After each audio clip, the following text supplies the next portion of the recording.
Bom dia, irmãos. Paz do Senhor. Amém. Parece que eu não venho aqui faz um tempão. E a minha outra aula foi no início de abril. Sobre o que foi a minha outra aula? Pergunta pro seu coleguinha sobre o que foi a outra aula. Pergunta aí pra ele. Já pergunta se ele tá bem também. Se ele dormiu bem, se ele tá animado hoje, se ele está feliz. Ah, já acharam um argumento bem bom ali? Pra não lembrar? Olha aí, tem gente que lembra uma parte que marcou. O que eu vim fazer na outra aula aqui? Irmão Jaime lembra. Não lembra? Irmão Jaime até me criticou ao vivo ali. Não? Quem lembra o que eu vestia? Ah, agora tá clareando aí. Muito bem, irmãos. A outra aula foi sobre estar adequadamente vestido. Lembram disso? Isso, a gravata com moletom e uma jaqueta que não combinava com nada. Irmãos, vamos lá, aula de hoje, lição número 7, página 42.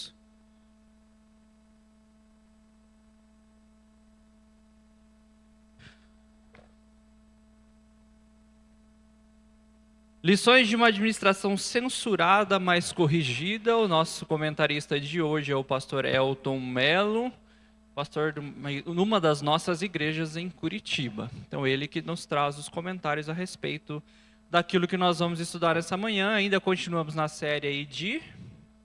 Qual que é a série? Histórias e parábolas, e Jesus ele está contando mais uma parábola aqui, que é a do administrador mordomo infiel. E eu quero já chamar a atenção para você, que você vai ver em algumas versões, a Bíblia vai trazer assim, lá no títulozinho, sabe quando a Bíblia dá um títulozinho para o texto que você vai ler? Parábola do mordomo infiel. Está escrito isso em algumas Bíblias? Sim, mas já tem algumas versões que traz lá, parábola do mordomo astuto. Por quê? Porque agora as traduções estão colocando. Isso não faz parte da Bíblia, tá, irmão? É um títulozinho só para te ajudar. Isso aí não é o texto bíblico, só uma referência para você.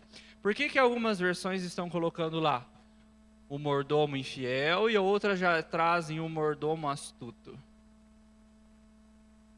Ser astuto é bom? Sim ou não? Depende. Ser infiel é bom? Depende também?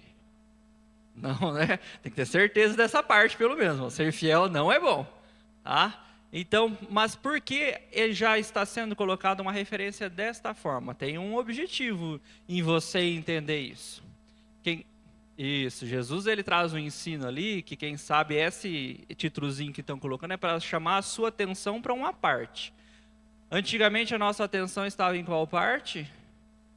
Na infidelidade do mordomo. Agora a atenção já está sendo voltada mais para qual parte? A astúcia dele. Já que vai acontecer uma coisa comigo, eu vou dar um jeito de não ser tão ruim assim. Essa foi a astúcia dele. Tá? E nós vamos estudar um pouquinho disso nessa manhã. Lá na sua revista você vai ter o texto bíblico que é inspirativo, mas antes de nós lermos ele, nós vamos ver aqui o texto áureo da nossa revista, e o texto áureo ela vai remetendo nós lá para o Antigo Testamento, na história de um outro administrador, que esse é um exemplo de administração para todo cristão. E o texto áureo que nós vamos ler é esse aí. Vamos lá no 3? 1, 2, 3. José era rei a todo o povo da terra.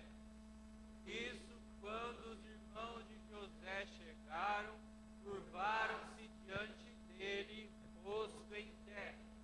Gênesis 42, 6. Uma história muito conhecida, a história de José. Vamos falar um pouquinho dela também nessa manhã. Os nossos objetivos, eles são bem cumpridos, mas não são difíceis de compreendermos. Conhecer o que a Bíblia ensina sobre a palavra parábola do administrador infiel, suas aplicações no ensino do mestre. Quem que é o mestre? Jesus. Perceber o quê? O que nós devemos estar atentos? Que as riquezas do mundo vão acabar e a desonestidade ligada a elas tem consequências negativas. Então, é uma atitude inteligente pensar no futuro e tomar medidas pessoais corretivas. Se até o presente momento, isso que é para você perceber, existem coisas ligadas à desonestidade, às vezes não é com você, mas é no ambiente que você vive. Você vê esse tipo de coisa aqui. É algo para chamar a sua atenção e, quem sabe, aí uma mudança que pode ser para a sua vida, para o seu ambiente, para onde você frequenta, decisões inteligentes para corrigir esses erros aqui. Vamos passar por isso também durante a nossa aula. E ainda, praticar. Somos mordomos de Deus. Como administrar as coisas do reino de Deus à luz dos ensinos desta parábola? Nós vamos ver então uma parábola que fala muito de administração de bens, muito não, que ela é bem curtinha, mas ela traz bastante ensino sobre a administração e o que foi feito. E como isso é aplicável na nossa vida como cristãos, dentro do reino de Deus. Ser mordomo, o que é o mordomo? É aquele que está responsável pela administração de determinado lugar. Você tem lá uma casa, vamos pensar em uma pessoa bem rica. Ela tem lá uma casa com muitos empregados e um mordomo. Quem é o mordomo?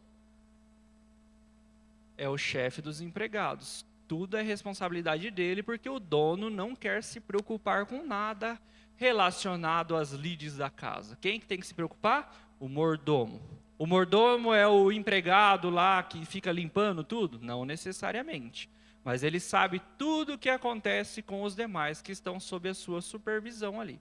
Isso é ser mordomo, é ser o administrador do local que você está inserido. Ser mordomo nas coisas do reino de Deus é entender aquilo que Deus deixou na sua mão para que você administre. E aí, o que é que Deus deixou na sua mão para você administrar? Você já descobriu? Há algum tempo aqui a gente já falou de dons, de talentos, de vocação, de ministério, de inteligência. Isso te remete a alguma coisa? Então isso já vai para você ir pensando aí, o que Deus colocou na sua mão para que você administre, de que forma você tem administrado, como você tem usado isso para o reino de Deus e na sua vida pessoal também. Muito daquilo que Deus dá na sua mão, meu querido, não é apenas para o uso na casa dele, aqui, eu tenho um dom, mas eu só posso usar na igreja. Não significa isso.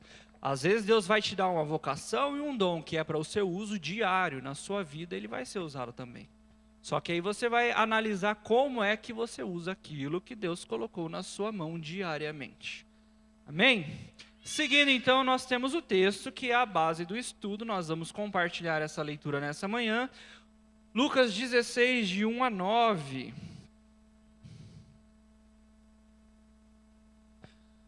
Vamos ler conforme nós sempre fazemos. Vamos começar com uma irmã, vai ler um versículo, um irmão, e assim até chegar no 9. Tem impresso aí na revista, quem não tem a revista não pegou, pode abrir a Bíblia lá, Lucas 16, do 1 até o 9. Uma irmã, por favor.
Bom?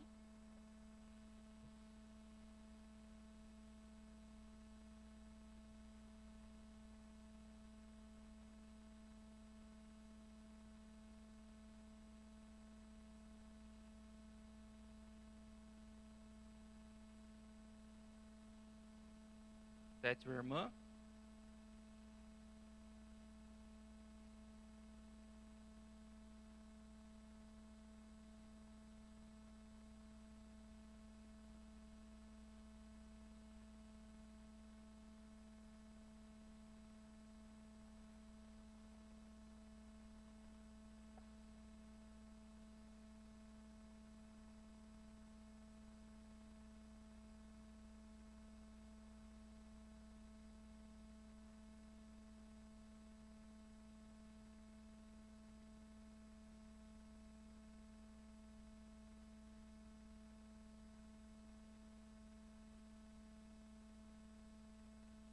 Amém. Curva sua cabeça um pouquinho, feche seus olhos.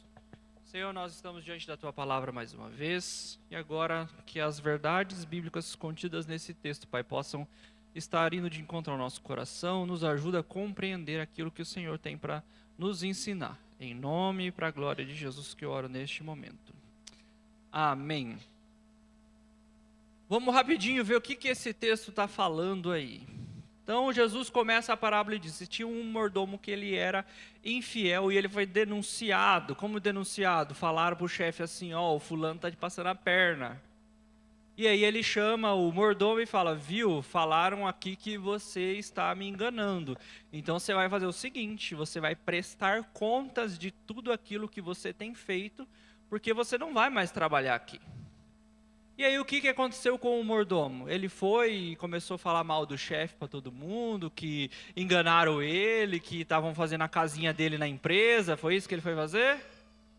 Ele assumiu a condição dele. Em nenhum momento você vê ele negando: não fiz, não fui eu não roubei. Só que ele entendeu: já que eu vou ser mandado embora, como eu vou ser mandado embora, eu preciso agilizar o meu lado. O que ele pensou em agilizar o lado dele? É o texto que a irmã leu lá: eu não aguento cavar um buraco. Qual que é a tradução disso? Trabalho braçal para mim não vai dar certo. Eu não tenho mais condição de trabalho braçal. Aí você pode ir um pouquinho além. Não é muito meu perfil ficar no sol lá e tal, né? Eu não gosto muito disso. Eu prefiro a sombra e o ar-condicionado. E o contraponto disso, e para mendigar eu tenho vergonha, né? De sentar lá, estender a mão e pedir para alguém me dar um dinheiro. Às vezes de pedir auxílio social em algum lugar, essa seria a mendicância no caso, talvez. Então o que ele fez? Ele fez o que muitas vezes o Serasa faz com as pessoas aí que devem. O que ele analisou? Bom, um monte de gente deve para o meu chefe. Eu ainda não fui mandado embora, então eu vou fazer aqui um feirão limpa-nome e vou negociar as dívidas das pessoas. Por que eu vou negociar as dívidas das pessoas? Quem aqui já deveu, irmão? Não precisa ter vergonha, não. Já deveu. É ruim dever, né? Dever é ruim, você não tem dinheiro, o juro está alto. Aí chega a pessoa que você deve e fala assim: ó, Tiago, você me deve 100, mas se você pagar hoje eu te cobro só 50. Você dá um jeito e arruma os 50, irmão. Não é isso que acontece? Quando você está negociando uma dívida? 50% de desconto naquilo. Então foi isso que ele foi fazer com os camaradas lá. Então, ó, quanto que você devia de azeite aí? Ah, era 100 tonel de azeite. Não é mais 100, escreve 50. Estou te dando um desconto aí. O escreve é porque é assim que se assumia as dívidas antigamente, tá? Então escreve aí que você deve 50. 50% de desconto para você. Você acha que a pessoa que devia ficou triste? Ficou feliz. Gostei desse camarada, ele é bom de negociar. Essa é a astúcia dele. Vai no próximo. Você deve o que de farinha? Eu devo 100 de farinha também. Vou te dar 20% de desconto para pagar agora. Quer? Escreve aí, 80. É agora, vamos negociar a farinha. O que ele está sendo? Astuto. Tanto que aí você segue na parábola, o que o chefe dele fala? Olha que rapaz ligeiro, né?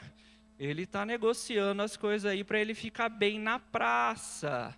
Então, a hora que ele sair daqui, ele pode chegar lá no cara do azeite e falar: viu, você não tem uma coisinha para eu fazer aí que não seja carregar o tonel de azeite? O rapaz: ó, não, você me ajudou em algum momento. Esse é o ensino da astúcia que Jesus está mostrando neste momento ali. Que, ao ser dispensado, ele está pensando no futuro. É um planejamento que ele está fazendo já lá na frente. Eu fiz algo errado, mas agora eu preciso pensar em como vai ser o meu futuro. O algo errado que eu fiz está me trazendo uma consequência, que é: eu vou ser dispensado do meu trabalho. Mas como eu vou lidar com o futuro daqui para frente? Em nenhum momento você vê Jesus falando ali que o chefe condenou o fato dos descontos serem concedidos. Ele justamente elogiou a ação dele, pensar que ao sair, deveria pensar no futuro dele. E aí a gente vê a conclusão da parábola é: use os recursos deste mundo ímpio para quê? Amigos eternos. Como que faz amigo eterno? Como que faz amigo eterno? Os amigos aqui seus, eles são eternos? Aqui, todo mundo é imortal? Não, vai morrer. Então a amizade aqui termina. Então como que faz amigo eterno? Tesouros no céu? Está ligado a isso? Pode estar. O irmão Amarildo, ele já citou ali como se faz um amigo para a eternidade. Os seus amigos da eternidade são aqueles que você tem trazido para perto de Jesus através do seu trabalho, através da sua vida. E aí é o que ele fala lá: use os seus recursos para ganhar amigos para a eternidade. Então Jesus está ensinando: o recurso que Deus colocou na sua mão não é simplesmente, olha que eu não estou falando que é errado viver bem e ser rico, mas não é simplesmente para isso. O recurso que Deus colocou na sua mão tem um objetivo maior do que viver bem e ser rico. O objetivo é fazer amigos para a eternidade. E essa é a tradução de levar pessoas a Cristo. São essas pessoas que você vai encontrar na eternidade, e não o dinheiro que você tinha aqui. Certo? Então, a lição é um convite a refletir sobre como utilizamos nosso tempo, talentos e bens materiais. Às vezes, a gente não tem esse. A gente não tem tanto esse. Mas esse aqui de todo mundo é igual. Estou errado? Alguém tem menos horas no dia? Não. Todos temos o mesmo tempo. E como usamos esse tempo, que vamos entender essa manhã. Os talentos. Todos têm algum talento. Quem sabe você ainda não descobriu o seu. Mas todo mundo nasce com algum talento natural. Às vezes o seu talento é incomodar. Às vezes o seu talento é não incomodar. Ah, o irmão é quietinho. Pelo menos ele não incomoda ninguém. Viu? É um talento que ele tem. Às vezes você só não descobriu que esse é o seu. Então, descobrir o seu talento e bens materiais. Essa parte nós vamos chegar um pouquinho para frente. Usar os bens para conquistar a eternidade. A vida cristã exige uma administração que não se limita ao presente, mas que considera o impacto eterno das nossas ações. Nós, como cristãos, devemos sempre ter a consciência de tudo aquilo que nós fazemos aqui, não é só aqui. Tem uma consequência que vai para a eternidade. Esse é o grande problema do pensamento secular lá fora, que as pessoas acham que tudo é só para agora, que tudo é imediato, o impacto é só agora e no futuro não vai acontecer nada com as decisões que são tomadas. Mas o ensino aqui é diferente disso. A lição nos ensinará que mesmo diante de falhas, é possível corrigir o curso e realinhar a nossa administração aos padrões do reino de Deus. Então esse é o ensinamento da parábola sobre a mordomia cristã. Ao longo da narrativa, Jesus confronta os discípulos com a necessidade de administrar com sabedoria os recursos confiados com Deus. Assim como José foi um exemplo de fidelidade e sabedoria na administração do Egito, somos chamados a ser mordomos. E eu quero que você... Agora vamos dar uma pausa neste momento na revista para entender algo muito importante que a Bíblia está nos ensinando nesse trecho. Quando você volta para o capítulo 15 de Lucas, o que tem lá? Abre aí, Lucas 15. Nós estamos no 16, mas volta no 15. Também, quem mais? Falta um, Vitor.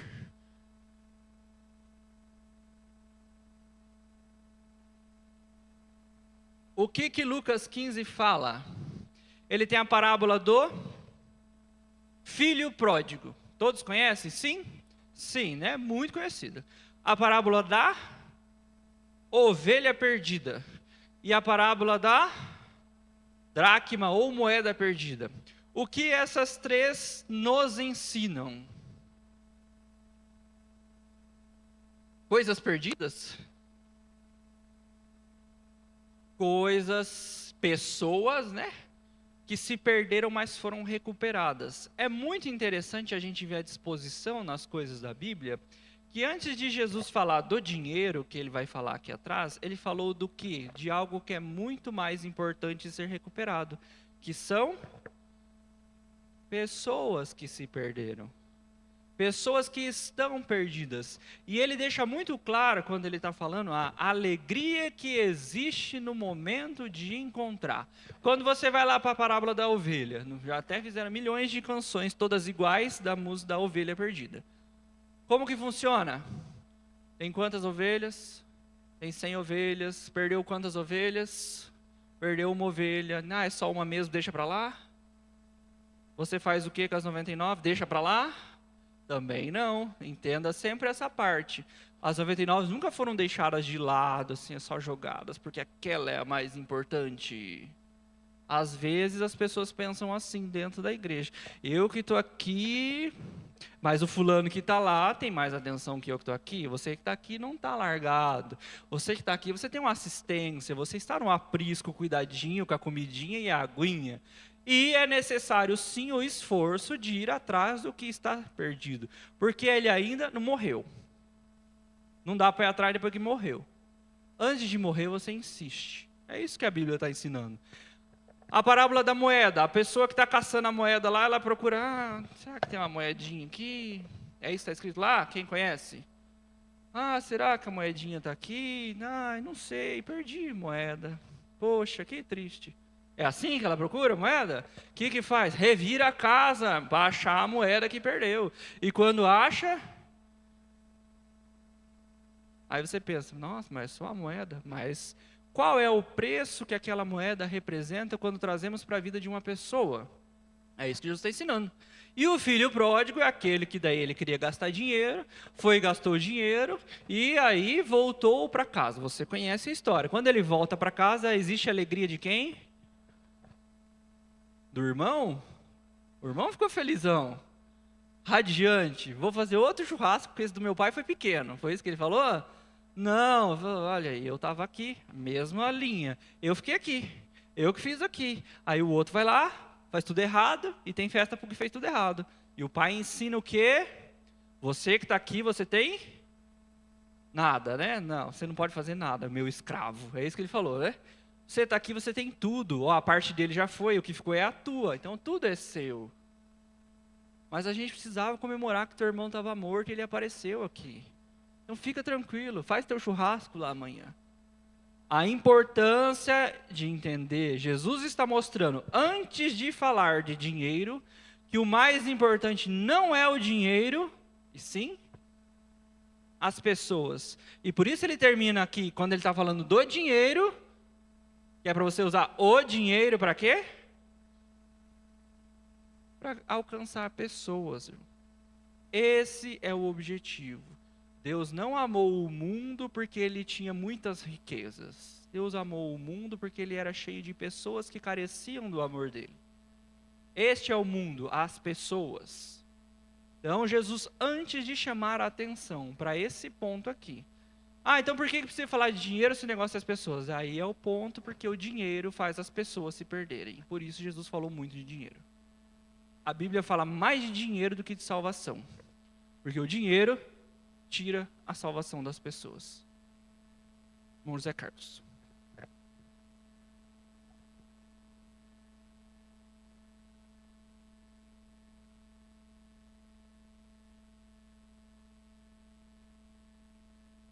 Deve estar mutado lá. Pega esse aqui mesmo. Irmão, só para complementar, eu estava lendo a lição, né? E tem aquele versículo que fala assim que os filhos das trevas são mais prudentes que os filhos da luz. Pensando nisso, nós como crentes, como cristãos, como igreja, a gente tem que ter esse entendimento, né? Porque Jesus está falando, o mundo, as pessoas, elas, como aconteceu com esse administrador, ele foi astuto, ele granjeou amigo, a amizade das pessoas, né? Tem muita gente nesse mundo que fazem isso, né, para capitalizar politicamente, mas fazem, né? E nós, como igreja, muitas vezes, a gente não tem essa mesma percepção. Nós aqui como igreja local, graças a Deus, temos essa percepção, mas muitas igrejas, muitas pessoas não têm essa percepção de que o importante é investir no reino de Deus, investir em pessoas. É por isso que Jesus traz esse alerta aí, que nós devemos ser astutos. Investir no reino de Deus, granjear, né, como amigos eternos. É importante a gente ter essa visão. Isso mesmo. A gente vê fora aí, muitas vezes começa a virar meio que até uma política. A política de manter as pessoas próximas, por quê? Porque eu tenho interesse com as pessoas. Jesus chama isso da astúcia dos filhos das trevas. Eles entendem que podem haver uma necessidade em ter alguém próximo de você. E muitas vezes nós, como cristãos, não. A gente gosta de ser isoladinho mesmo. E achar que não precisa de ninguém. Quando é o oposto. O irmão falou, é o ponto principal da nossa aula. O que Deus coloca na nossa mão é para ser... é para eu viver bem? Sim, Deus quer que, se você tem a condição de viver bem, que você viva bem sim. Mas que não seja esse o objetivo da sua vida, só pensar em você viver bem. Certo? Falando do José, que é o nosso grande exemplo aqui, eu quero passar rapidinho algumas características do que fez o José um administrador exemplar. E a primeira delas, você vai lá para Gênesis 41:15, a gente vai ficar ali pelo Gênesis 40 uns 5 minutos. Corre lá, Gênesis 41:15 e 16.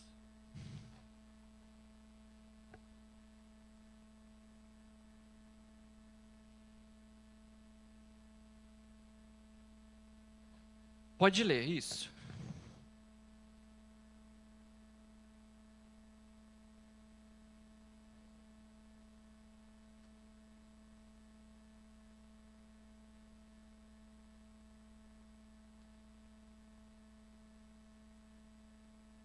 Então, aqui o José está falando com o faraó. Quem teve o sonho não foi o José, foi o faraó, tá? O faraó está falando, eu tive um sonho e ninguém aqui dos meus magos consegue interpretar. E falaram que você é o cara interpretador sênior de sonho aí que tem. Não sei nem porque você está preso se você tem esse dom aí. E o José faz o quê? Capaz, são seus olhos, né? Não, ele fala o quê? A interpretação vem de... Ele reconhece que quem deu a ele o dom de interpretar é Deus, não sou eu. Então, quando Deus te dá a capacidade, é para que você reconheça que tudo é dele e não vire isso um motivo de orgulho na sua vida e no seu coração. José, em nenhum momento da sua caminhada, ele vem aí de um período bem ruim da sua vida. Não dá para falar que é bom, porque não é. Tá? Um período bem ruim da sua vida. E ele chega na frente do faraó, ele podia falar, agora que eu vou me encher aqui, porque eu sei o que significa esse negócio. Tudo bem, faraó, eu te digo o que é, mas tem umas condiçãozinhas aí. Você vê o José fazendo isso? Não, porque ele entende que Deus deu para ele, e aí voltamos lá para a parábola, para ele fazer o quê? Lá no finzinho, amigos para a eternidade. Segundo, 39, 2-4, volta uma página para trás aí. Depende de Deus, porém não era preguiçoso. O que fala no 39, do 2-4? Rapidinho, irmãos, alguém.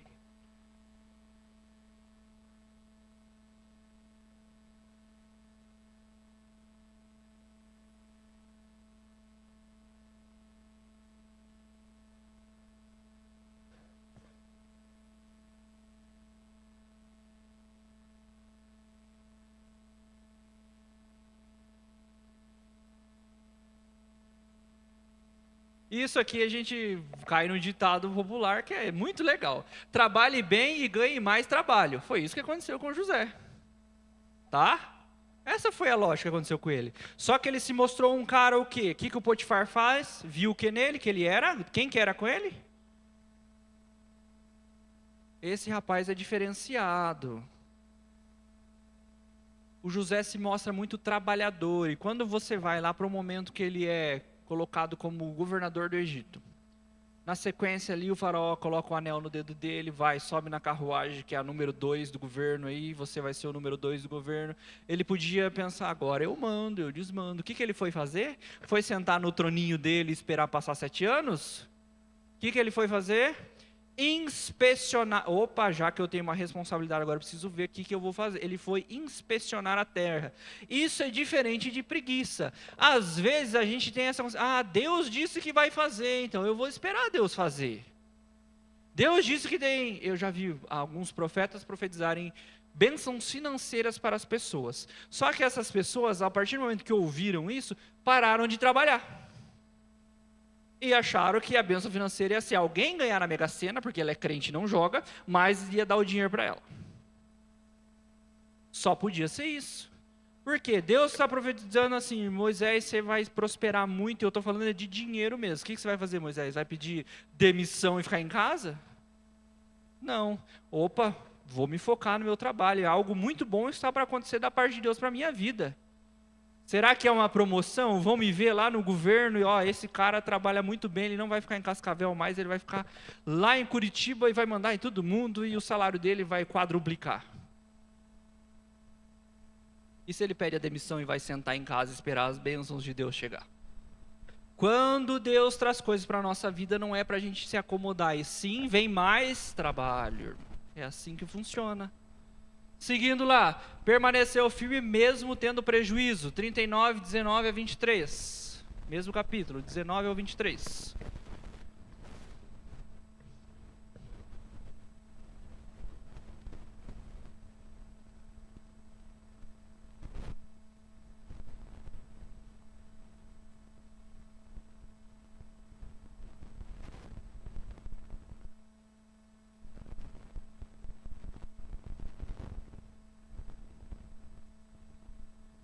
Então, ele estava lá, trabalhando muito mais, e de repente vem uma calúnia. Ninguém calunia ninguém hoje em dia nos trabalhos, né?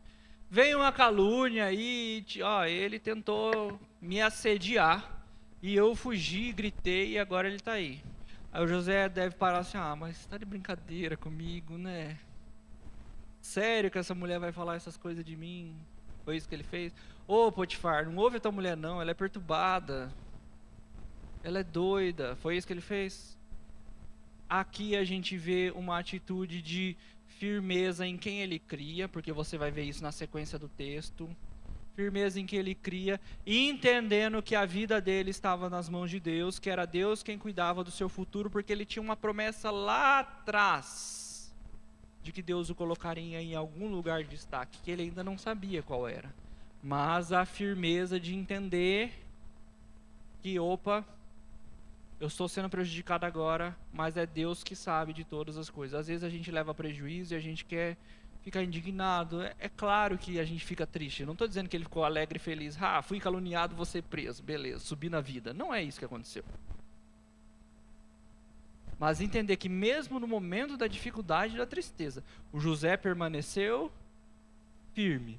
Seguinte, soube aproveitar a oportunidade sem sentimento de vingança, e é onde eu falo para você lá, que ele chega na presença do faraó, e ele, agora eu vou me vingar, eu vou falar o negócio aqui, o faraó vai gostar de mim, primeira coisa que eu vou fazer, eu vou pedir a cabeça do Potifar lá que me prendeu, aí eu vou reclamar lá com o outro que só me tratou mal na prisão, já chama cadê o copeiro que esqueceu de mim 2 anos lá, o cara não agilizou meu lado, eu ajudei ele lá e ele... Não houve sentimento de vingança na vida dele. Agiu pensando no bem geral e não apenas na sua situação. 41, 33 a 36. Alguém, por favor.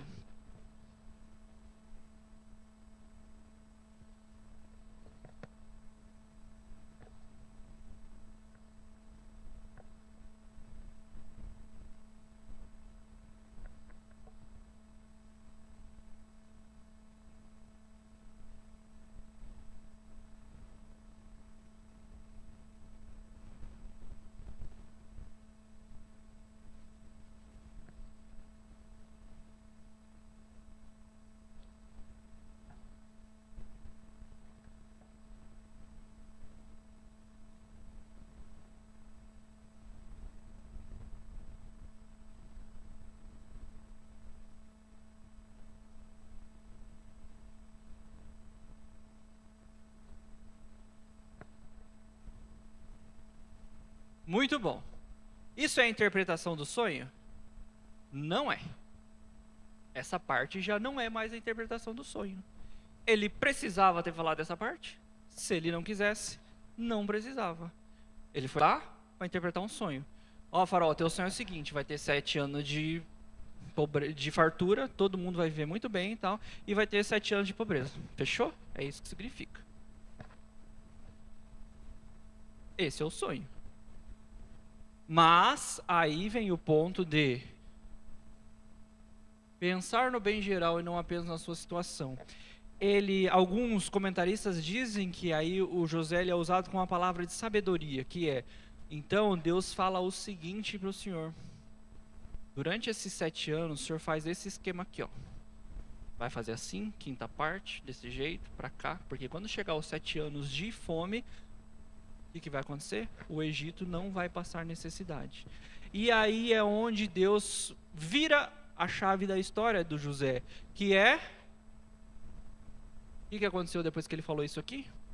Então, já que você é dotado desta sabedoria, o cara é você. Se você já tem tudo organizado, é você que vai fazer. Trabalhe bem e ganhe mais. Trabalho, mas nem sempre é ruim. O trabalho dele agora foi ser o número 2 do Egito. Parecia ruim. Sentar numa cadeirinha legal, andar num cavalinho legal, viajar. E aí a primeira coisa que ele foi fazer foi buscar informações. Isso é o que eu falei antes. Ele não sentou no troninho dele lá, beleza, vamos curtir. Fulano, pega lá. Não, vamos ver como que é essa terra aí. Eu não conheço tudo. Então eu vou correr a terra para saber o que vai ser necessário ser feito nesses 7 anos agora. E ele desenvolveu o seu plano estratégico, ali agora falando um pouquinho assim, ó, de administração, desenvolveu o seu plano estratégico para saber como ele deveria trabalhar durante 7 anos, que é ter muita comida. E se você segue o texto lá, soube agir na fartura e na escassez, tornou o Egito mais poderoso do que já era. Por quê? Vai chegar um momento, seguindo a leitura, que vai dizer assim, o Egito não conseguia nem contar mais quanto tinha de comida e de riqueza. Parou de contar, só guardava. Segundo lugar, começou a fome. O que aconteceu? O povo bateu lá no faraó. Faraó, estamos com fome. Não é comigo que vocês falam, é com José que vocês falam. Então tá, José, estamos com fome. Não, agora vocês vão comprar do Egito coisas para vocês. E o povo comprava. Passou o tempo, o povo voltava com fome. E agora, mas acabou o dinheiro. Então vamos fazer o seguinte, vocês podem ser escravos do Egito e eu dou as coisas para vocês trabalharem. Pode ser? Ah, pode. Por quê? Porque ninguém quer morrer de fome. Aí passou mais um pouco, então vamos fazer assim, vamos estabelecer o tributo do faraó. Então a partir de agora vocês vão fazer tudo e uma parte de tudo já é do faraó. No final de tudo aquilo, a Bíblia fala que tudo já era do faraó. Todas as terras, todo mundo, tudo era do faraó. Por quê? Porque a administração do José tornou o governo do Egito tão poderoso que tudo passou a pertencer a ele e ninguém passou necessidade. Tanto que as pessoas de fora, e aí a sequência lá que os irmãos vêm, e o texto que nós lemos, aquelas pessoas que se curvaram lá, são os irmãos de José, vieram para comprar do Egito, porque a administração dele foi tão boa que ele conseguiu manter o país dele e ainda quem morava perto. Parece um bom exemplo de administrador, daquilo que foi colocado na sua mão? E a gente segue então na importância da prestação de contas, é o nosso ponto número 1. A gente aprende, irmãos, que tudo deve ser transparente, e é isso algo que você deve ter levando para a sua vida, para o seu trabalho, para a sua igreja.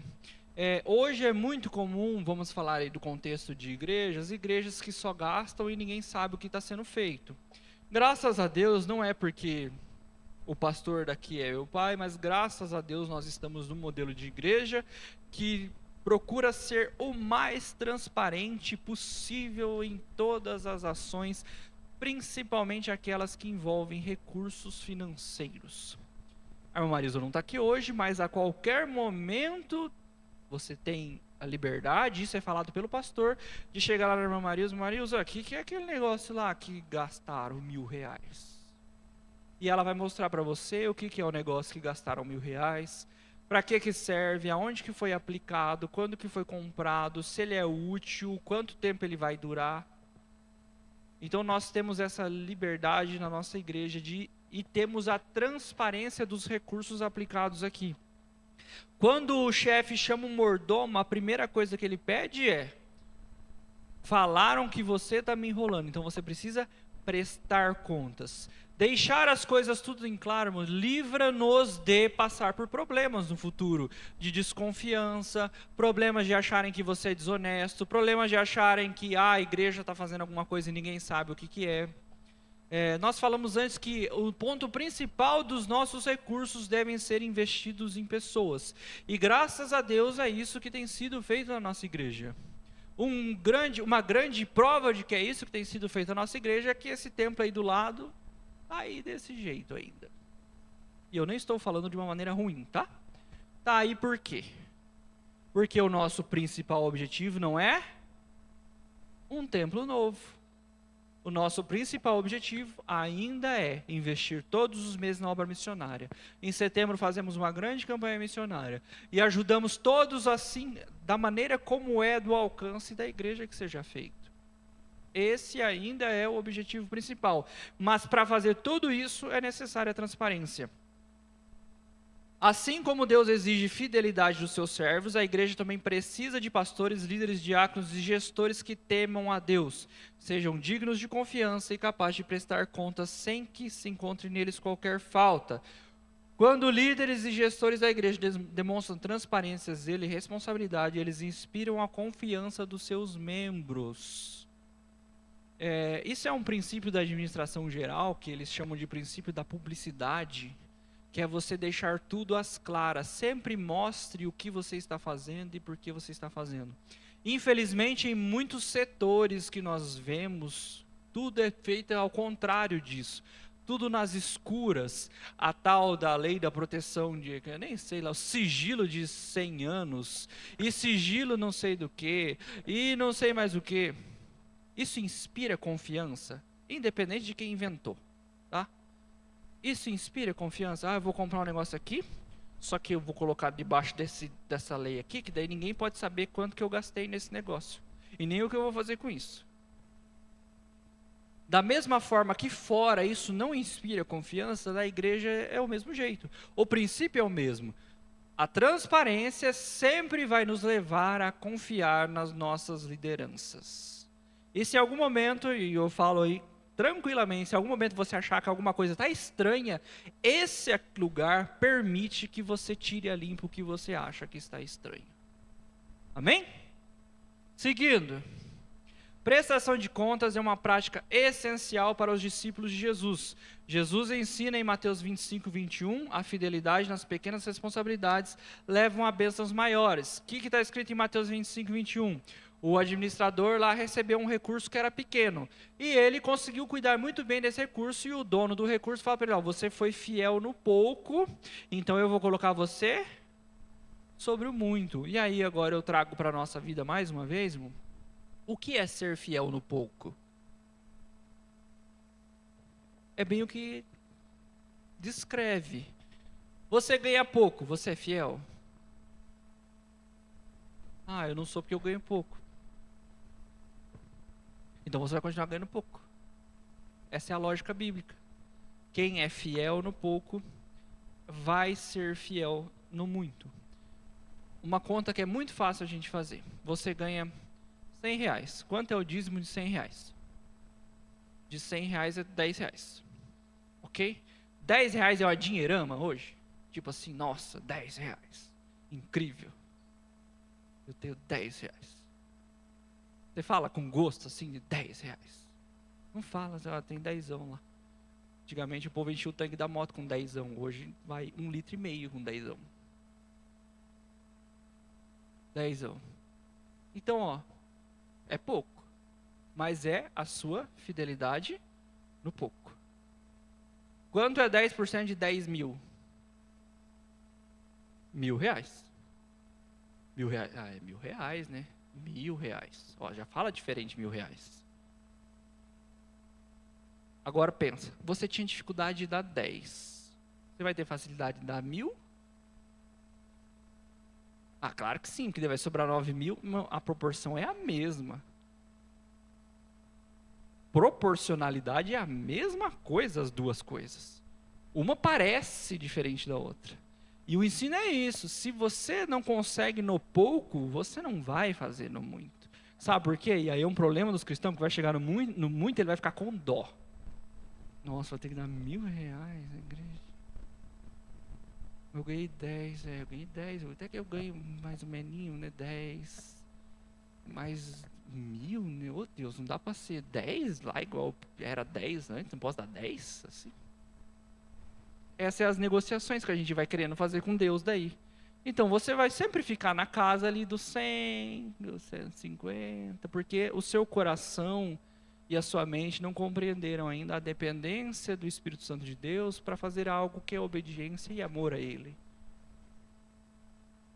Eu lembro que meu histórico de dízimo. Meu pai ele tinha o costume, isso ele nunca fez aqui, acho que nunca aconteceu aqui. Ele tinha o costume nas outras igrejas que ele fazia, na ceia, em vez de ler só o relatório dos dizimistas, ele falava o nome das pessoas que deu dízimo. Não falava o valor, mas falava o nome, era lido o nome dos dizimistas. Aí que eu vou chegar. Eu achava incrível. Eu falei, tem que falar meu nome nesse negócio aí. Irmão, eu caçava dinheiro para dar o dízimo para aparecer meu nome no relatório, que eu achava legal, quando criança. Só que Deus honra até você achar legal o seu nome aparecer no relatório. Irmão, no início eu procurava dinheiro para dar lá. Depois eu tinha dinheiro para dar lá. Conseguem notar a diferença? Deus honra, mesmo que o interessante, é igual a minha mãe falou aqui agora, tinha irmãos que eles achavam super importante falar o nome lá que a pessoa deu dízimo. Os não dizimistas não falavam, mas daí você já concluía por conta própria, não falou o nome do irmão lá. Tá dando dízimo. Então, assim eu comecei a minha experiência de ver o retorno de que Deus ele não é mesquinho com você, em primeiro lugar. Em segundo lugar, o retorno de que Deus cumpre aquilo que Ele prometeu para você. Lá em Malaquias, e a gente vai falar disso daqui a pouco. Então, buscando uma transparência, que era esse o objetivo, e não causar discórdia, buscando uma transparência, era incentivar algumas pessoas a serem fiéis. Então, a transparência, ela serve para mostrar para você que o seu dízimo não está sendo jogado no lixo. Não é um ralo, que não é, e aí eu vou pegar o ponto aqui, você não está dando dinheiro para o pastor. Tá? E a prova que você não está dando dinheiro para o pastor é que ele anda de Uno, irmão. Tá? E ele faz questão de andar de Uno justamente para mostrar que o interesse não é o recurso financeiro. O interesse é que a obra de Deus cresça. E se você ler os relatórios, você vai ver alguns movimentos que aconteceram em salariais para que a obra de Deus cresça ainda mais. Esse é o objetivo da transparência. Tá? Agora todo mundo vai ficar curioso para saber o que aconteceu nos salários dos obreiros. Mas você vai entender que o objetivo é o crescimento da obra de Deus. Por isso, ser transparente é algo tão importante, e Jesus mostra na parábola que a primeira coisa que o administrador teve que fazer é prestar contas do que ele estava fazendo, mesmo que o dono já tinha falado que ele não trabalharia mais. Seguindo, credibilidade.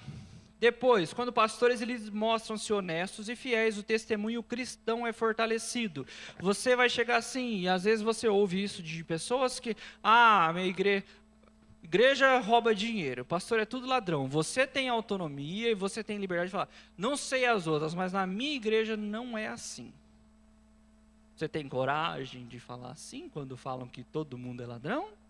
Eu não sei dos outros, não vou lá, mas aonde eu vou não é. Por que não é? Como você tem tanta certeza?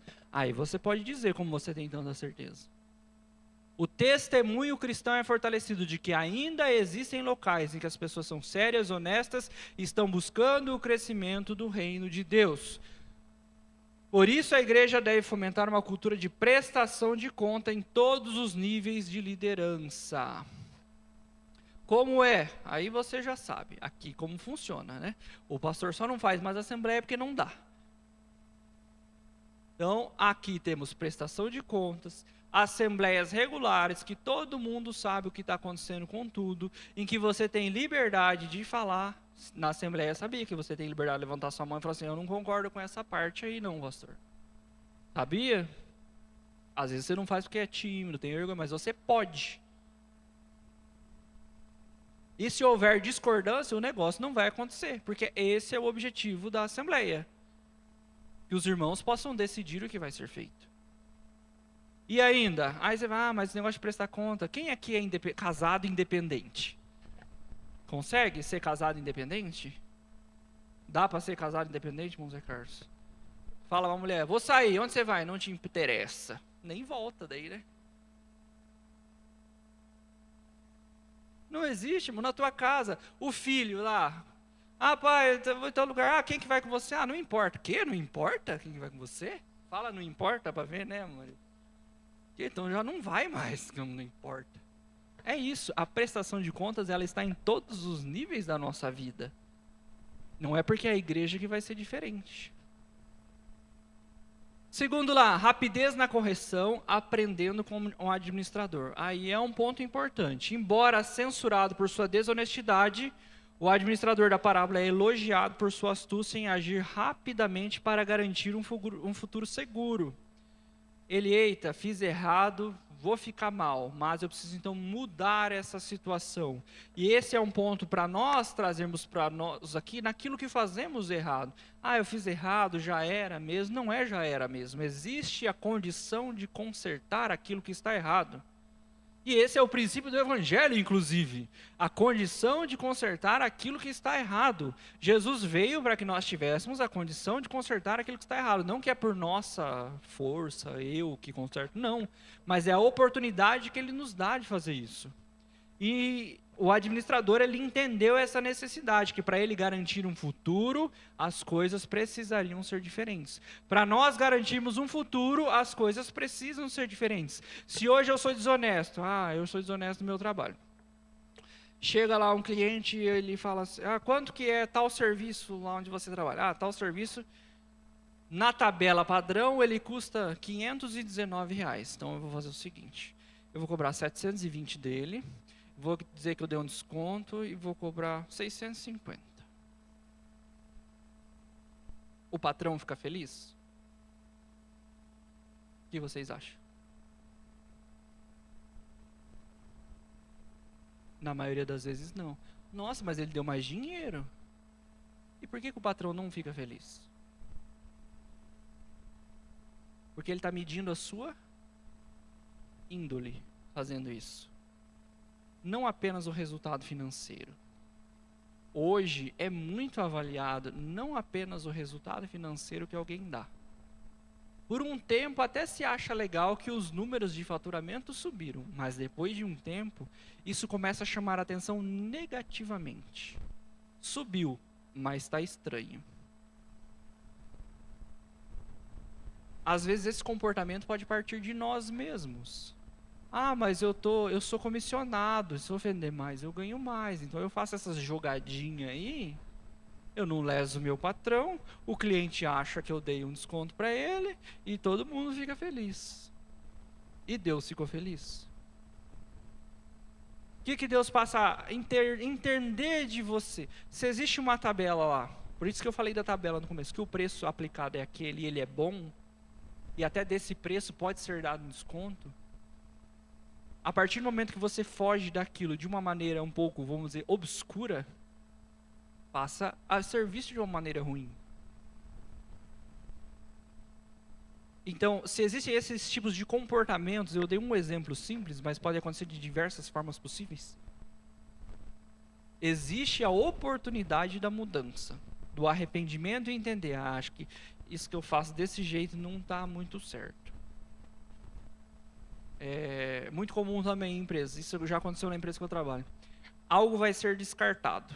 Vai ser jogado fora, eu vou levar para minha casa.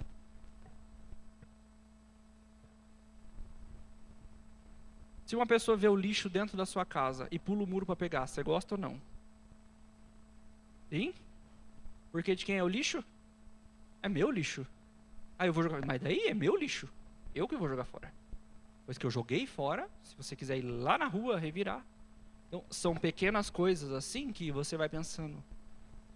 Mas ia jogar fora. Mas abre uma brecha muito grande na sua vida, quem sabe, por uma bobeira desse tamanho assim. Aí a pessoa às vezes sai com aquela, aconteceu uma advertência, por quê? Porque eu roubei um lixo. E mais uma vez, o seu caráter e a sua índole está sendo avaliado. Porque quem pega algo que parece lixo, aí você conclui o restante. Seguindo lá, a oportunidade de mudar e de aprender. Entender a nossa condição nos faz valorizar muitas vezes a posição que estamos, tá? Se hoje você está bem, você deve entender a condição que você está bem por causa da misericórdia de Deus nas nossas vidas. Nós, naturalmente, somos ruins, irmãos. E se a gente não cuidar, é capaz, eu vou viver... exatamente, se a gente não cuidar, a gente erra e a gente peca com coisas que não deveria. Vemos a menção que os filhos desse mundo são mais astutos em tratar das coisas do que os filhos da luz. O rapaz, ele foi dar um jeito de ficar bem na sociedade. E às vezes a gente, na mesma situação, processa o chefe e daí se queima com todo o restante. Mas era o meu direito.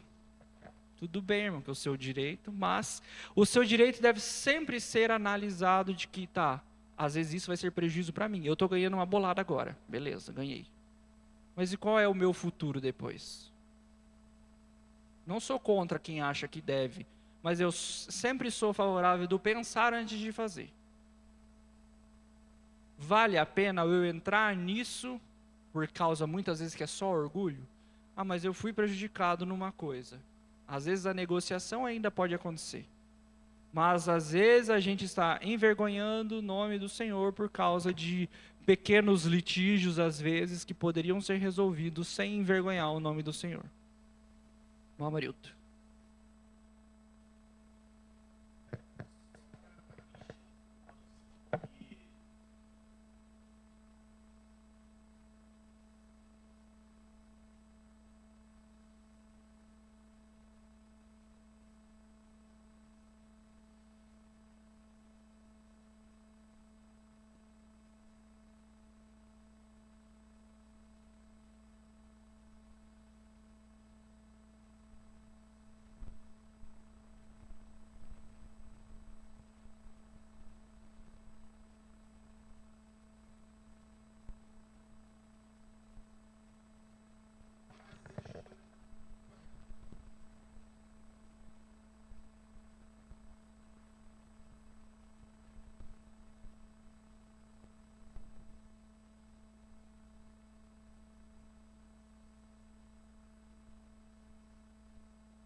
E, como o Maurício falou, o ponto de sermos diferentes dos filhos das trevas é exatamente isso.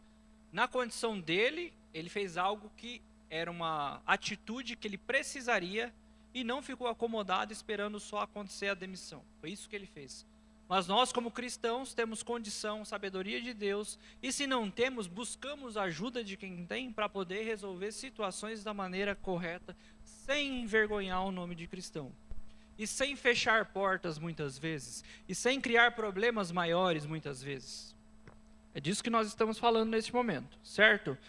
O Senhor nos confiou riquezas temporais não apenas para suprir nossas necessidades, mas também para investir na propagação do Evangelho e na edificação do reino de Deus. Paulo nos ensina que a colheita é de acordo com a semeadura.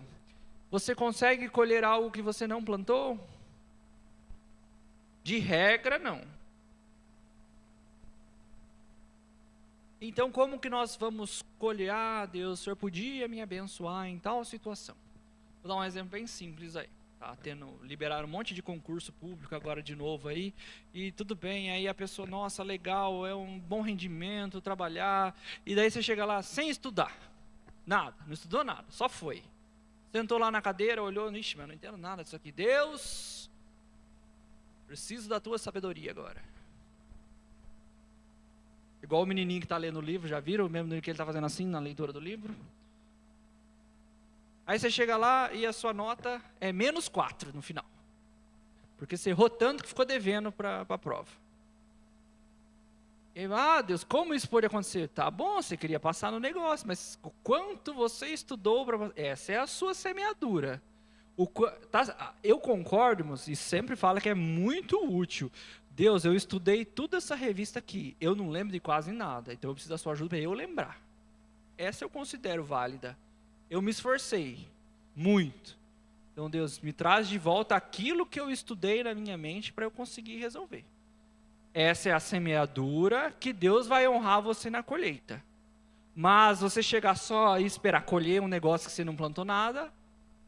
Ah, mas eu paguei a inscrição. Mas pagar a inscrição é o mínimo que você faz para participar do negócio.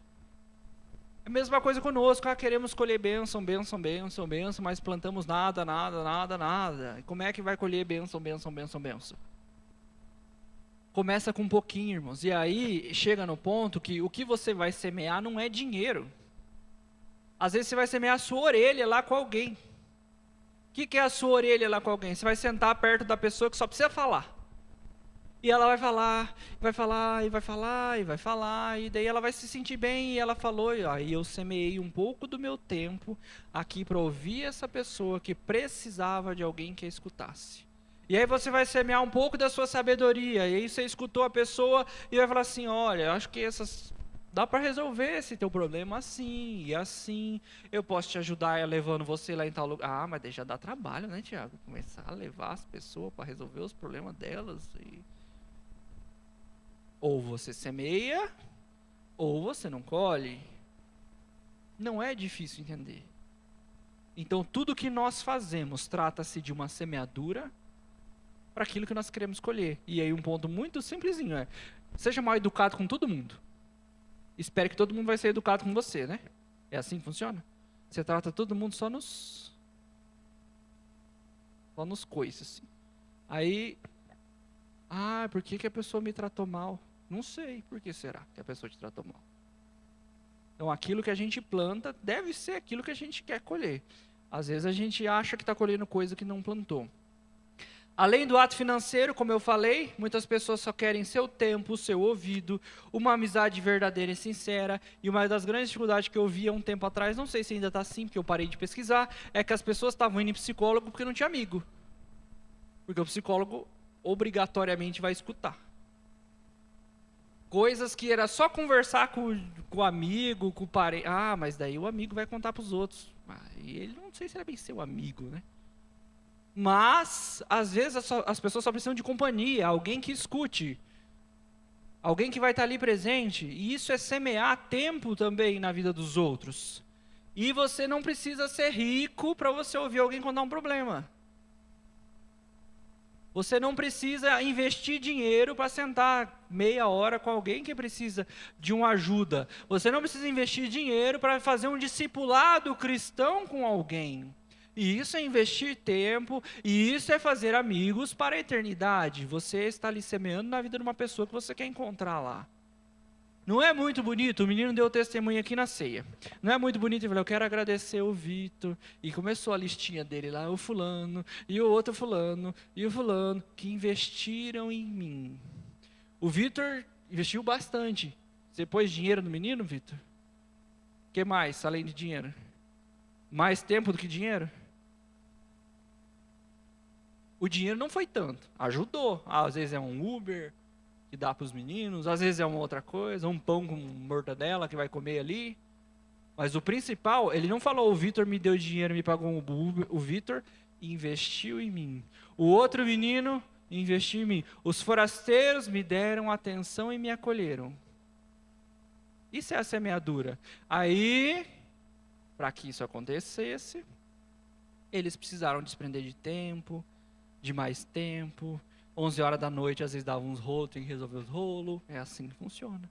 Ah, mas o Vitor tem vocação. Tudo bem, você não precisa ir 11 horas da noite. Você pode marcar às 7. Você que não tem vocação. Marca às 8. E fica ali 40 minutos ouvindo o menino. E dá conselho bom pro menino, para ele desenvolver, crescer e ser um cristão firme. E isso é o investimento que a gente faz. Fidelidade de Deus opera em nós a retribuição pela nossa obediência. Quando somos bons mordomos, Ele multiplica a semente que semeamos. Malaquias 3,10 afirma que Deus repreende o devorador.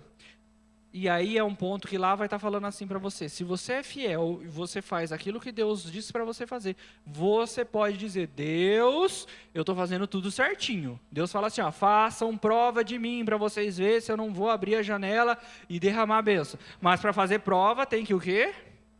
Tem que estar em dia, né, irmão? Para fazer a prova lá tem que estar o quê?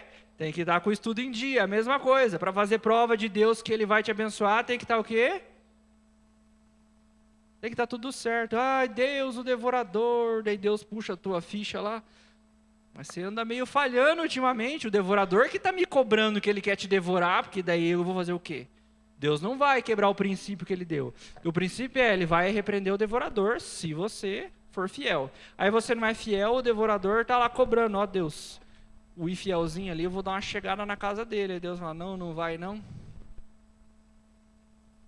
Deus tem misericórdia muitas vezes e dá uma atrasada, né, para ver se você reage. Mas infelizmente é assim. Mas Deus permite que você faça a prova dele. Não devemos quebrar o ciclo de bênção. Você tem sido um mordomo fiel? Se não tem, o que tem te impedido de ser? E o último ponto eu vou falar em 1 minuto. A parábola do administrador desonesto nos lembra que a nossa vida terrena é passageira, mas tem implicações. Tudo que você faz aqui tem respostas na eternidade também. Deus nos chama a ser administradores responsáveis, cuidando do que Ele nos confiou. Com sabedoria, um legado bem-sucedido possui 2 dimensões. A terrena, o que é um legado? É uma história que você deixou para trás, que as pessoas olham, olha aqui o fulano. Devemos usar o recurso que Deus nos deu para construir bens e riquezas de maneira justa. Entenda, ó, você pode construir bens e riquezas de forma justa. Muitas vezes você quer crescer, mudar, mas não quer fazer nada. Ah, eu quero muito ficar bem profissionalmente, mas daí não estuda, não lê um livro. E aí eu quero chamar a atenção aqui, hoje o mal, o bom e o mal é a tecnologia, porque a tecnologia é boa em muita coisa, mas ela também estraga em muita coisa. Em vez de as pessoas usarem o tempo delas para estudar, para ver um vídeo no YouTube que ensina alguma coisa de útil, elas usam o tempo delas no TikTok e cuidando da vida dos outros. Se tem um negócio, não adianta falar que é bom, que tem... Esse exclusivamente eu vejo só com coisa ruim. Chama TikTok. Isso ali é um ladrão de tempo que você não tem noção do que isso faz. Ah, mas eu olhei um videozinho de 30 segundos, mas no final do dia você assistiu 287 vídeos de 30 segundos. Entenderam? Então, ó, entender que Deus está nos vendo o tempo todo. O cuidado não se trata apenas de dinheiro, mas de como tem sido a nossa vida. O seu templo pessoal tem sido como? Às vezes, eu estou cuidando do que Deus me deu. Deus te deu esse corpinho aí que você tem. E como é que está o cuidado? Com o templo do Espírito Santo. É porque é tarde para uma caminhada, ou é muito cedo para uma caminhada, ou no almoço não dá para fazer caminhada, mas academia, irmão, desculpa para não cuidar do corpo, a gente vai ter um monte, mas daí qual que é o legado, que é o que eu falei, que você está deixando para o futuro? Meu pai era um sedentário, ele morreu de infarto, minha mãe só comia besteira. E aí? Aí você quer cobrar do filho, né? Filho, come o brócolis, filho. Mas brócolis é ruim, mãe. Como você sabe que é ruim? O pai falou que é ruim. Ele não come, ele deve ser porque é ruim. Esse é o legado que a gente vai deixando. Eu falo de um jeito mais engraçadinho, mas é sério. A gente vai ficando mais velho, as coisas vão ficando mais difíceis. Ou é verdade? Não é verdade isso? Quando eu tinha 20 anos, eu falava assim... Quando eu tinha 20 anos, eu falava assim, eu preciso perder 1 quilo para domingo que vem. Chegava domingo que vem, eu tinha 1 quilo a menos. Agora eu tenho que pensar se eu perco 1 quilo para o ano que vem, irmão. Porque tudo vai ficando mais difícil. Tudo é mais complicado. Por quê? Porque o seu metabolismo não é o mesmo de 15 anos atrás. E aí, ou você começa a cuidar cedo, ou quando for tarde, é tarde. Aí você vai tentando dar uma prolongada. Mas isso tem a ver com mordomia cristã? Claro que tem. A sua administração do seu templo pessoal aí. Como que está? Eu gosto de comer uma carne mais gorda. Tudo bem, mas não coma todo dia. Igual umas pessoas falam, eu gosto muito de comer pão de queijo. Tá bom, coma pão de queijo. Coma 1, 2, não 10. Esses são os cuidados. Você não vai, tô dando aula de dieta. Que nem aula de dieta. É coisa boba, irmão, que a gente não liga. E quando vê, tá nos hospital pelas beiras aí, o médico falando colesterol alto e o açúcar não sei o quê. Daí você descobre um monte de nome técnico que você nem sabia que existia, mas você tem todos. Seguindo. Ali, qual a visão que seus filhos têm de você? Pergunta para os filhos, cadê? Os pais, levanta a mão, pergunta para o filho em casa. Como é que você vê o pai e a mãe? Tá bonito? Tá saudável? Pergunta para o filho. Você é o maior exemplo que os seus filhos têm, irmãos, tá? Não entre nessa de que, o exemplo do meu filho é o Cristiano Ronaldo.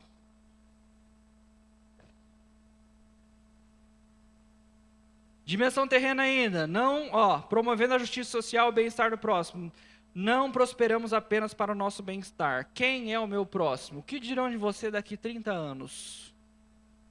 Segundo é a dimensão espiritual. Contaremos à próxima geração os louváveis feitos do Senhor, o seu poder e maravilhas que Ele fez. Jesus disse, ajuntem tesouros no céu. Como que manda tesouro para o céu? Como que manda tesouro para o céu? Investindo em pessoas. É só assim. O seu dinheiro físico, monetário aqui, ele não vai para o céu. Ele transforma no seu tesouro quando você investiu aqui em pessoas. Essa é a transação que faz. Como mordomos, somos chamados a investir no que tem valor eterno. Quando agimos com fidelidade e responsabilidade, deixamos marcas que impactam as gerações futuras e se projetam para a eternidade. Riqueza material administrada de forma justa e altruísta pode sustentar ministérios e causas que promovem a justiça social. Não sejamos acomodados. Queremos muitas vezes resultados melhores, mas não buscamos mudanças que geram esses resultados melhores. Pensa nessa frase aí. O mundo está cheio de pessoas medíocres. E o contexto cristão está bem abaixo disso. O que é o medíocre? A média. Eu tirei 7. Excelente, eu tirei 7. Isso é o medíocre. E ele fica torcendo para a média ser 5 ainda. Porque ele consegue fazer menos do que já faz.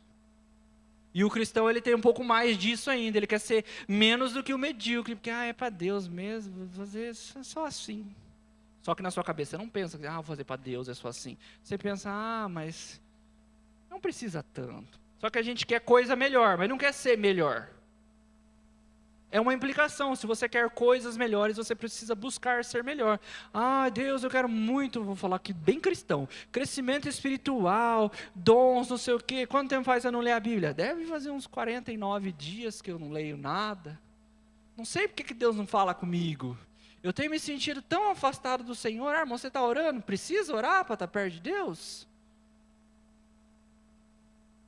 É isso que tem acontecido. E aí a gente está cheio de cristão que não está indo para a igreja, está indo para o shopping.